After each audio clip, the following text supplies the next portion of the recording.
Hey Geometry, so this is the start of our chapter 4. We just took a test last class, so hopefully you got the test finished. If you didn't, maybe be in touch with me to make sure we get that squared away for you. If you did finish the test, I hope that I'll have grades done by the time you're seeing this email, or seeing this video. So hopefully that's the case. So our notes today.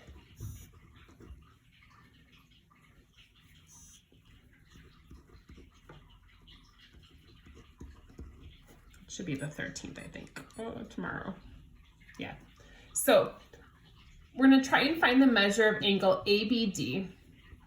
A to B to D is this angle. But hopefully you realize that together these two lines these two angles make a straight line, so we know together they equal 180. So I know that these two together should equal 180. So I'm going to write that equation including that.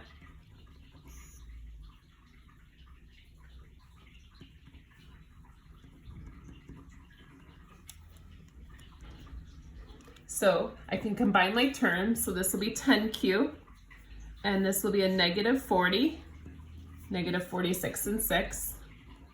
So move this 40 over. So I get 10q equals, so that'll be 220. So then I divide by 10 to find out q will be 22. Now they didn't just ask me for q, they want the measure of angle ABD. So I have to put that back in. So I'm going to have to do 7 times 22, which is 154, and then subtract 46. So this ends up being 108 degrees there when I substitute that back in.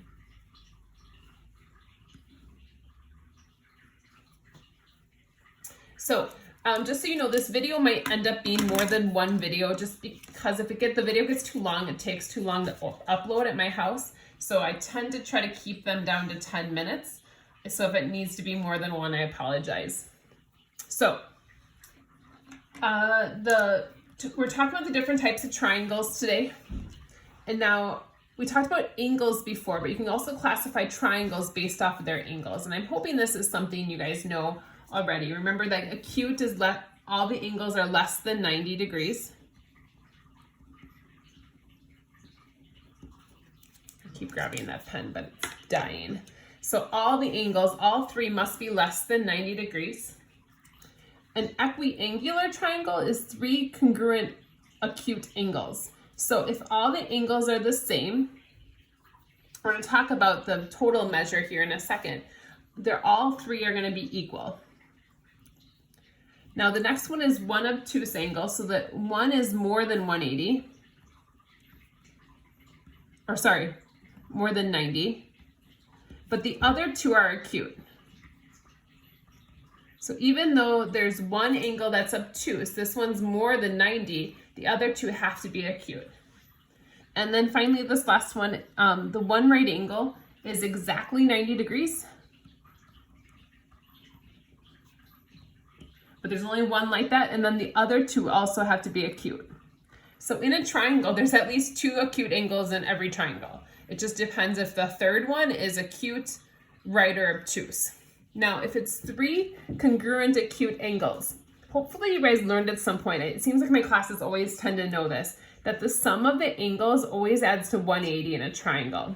So if there's 3 of them, they add to 180, they're all going to be 60 degrees. So all 3 angles will be 60 degrees. And that's an equiangular triangle. And that's the only option. If they're equiangular, they all have to be 60 degrees. You can also classify triangles by like a name using their sides. So if it's 3 congruent sides, we call it equilateral, like all the same lengths. 3 congruent sides, at least 2 congruent sides is called isosceles. And then a scalene triangle has no sides that are congruent.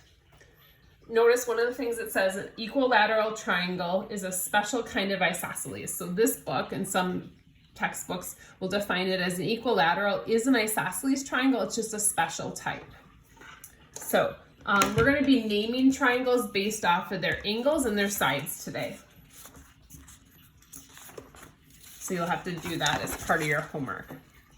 So the triangle angle sum theorem is something I just mentioned, was the fact that the sum of the interior angles always adds to 180 for every single triangle.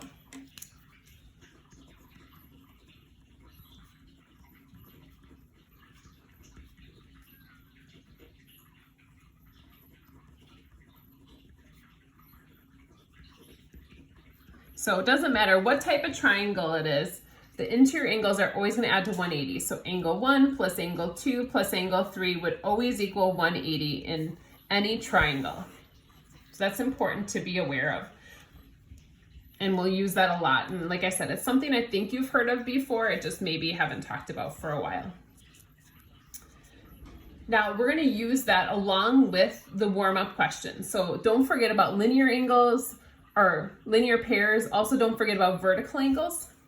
So looking at this next drawing, now just a heads up, if I'm moving too fast, I'll know that you can pause the video. That's kind of why I don't like doing a live feed for math, because of the fact that some of you guys write at different paces. If you printed these notes out, it probably saves you a little bit of time. If you're writing in a notebook, it probably takes you longer. You can do either one. I just really want to make sure you guys are taking notes. So however you go about doing that, make sure you're taking notes like we would normally in class. So in this triangle here, I would either find angle 1 or 2 first.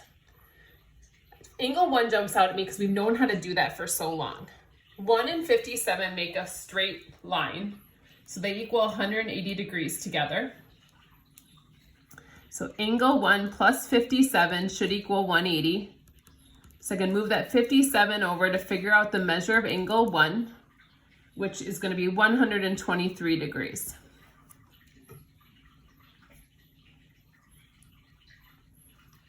Now sometimes in a bigger triangle like this or a bigger shape, sometimes it's confusing to see that there's actually really 3 triangles here. So now at this point, I'm going to look at the triangle on this the right side here. So if it helps to redraw it, just so that you guys know exactly what I'm talking about. This is 57, this is 71, and this is angle 2. So this new rule tells us that the sum of the interior angles should always add to 180. So 57, 71, and whatever angle 2 is should equal 180. So I can set up an equation to show that.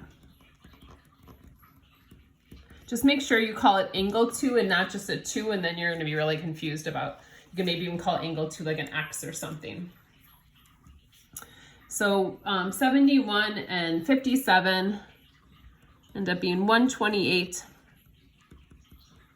So I'll move that 128 over, and I find out that angle 2 is going to be 52 degrees. So I found angle 1, I found angle 2. Again, just from the fact that I can pull that aside. And I'm going to do the same thing with this other side of the triangle. So this is 28. This is my little angle 3, I don't know, but remember we found angle 1. We found it was 123 degrees. So I'm able to find the measure of angle 3 because I know those other 2 angles, and I know together all 3 of them should add to 180.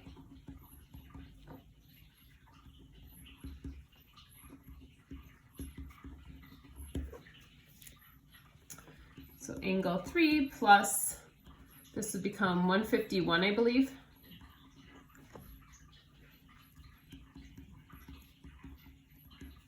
So angle 3 ends up being 29 degrees. So I found all 3 angles kind of by breaking the triangle up a little bit.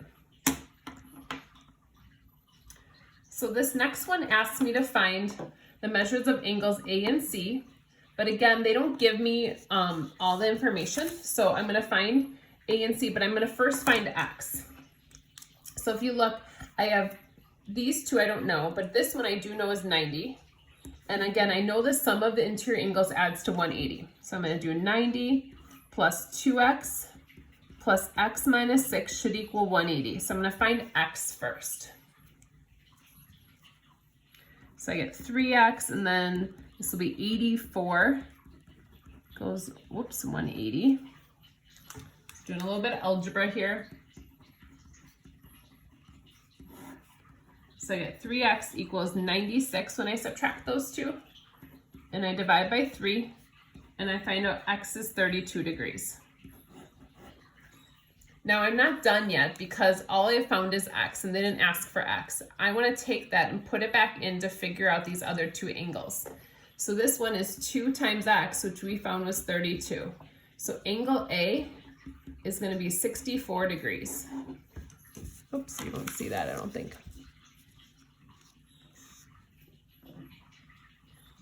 Then this one, 32 minus 6, ends up being 26. So that's my angle C. So I found A and C based off my fact that I figured out this x was 32. So I'm going to stop the video right now and start a new video for the second half of the notes. Again, I try to keep these around 10 minutes just so they upload a little bit faster at my house. So come back for part 2.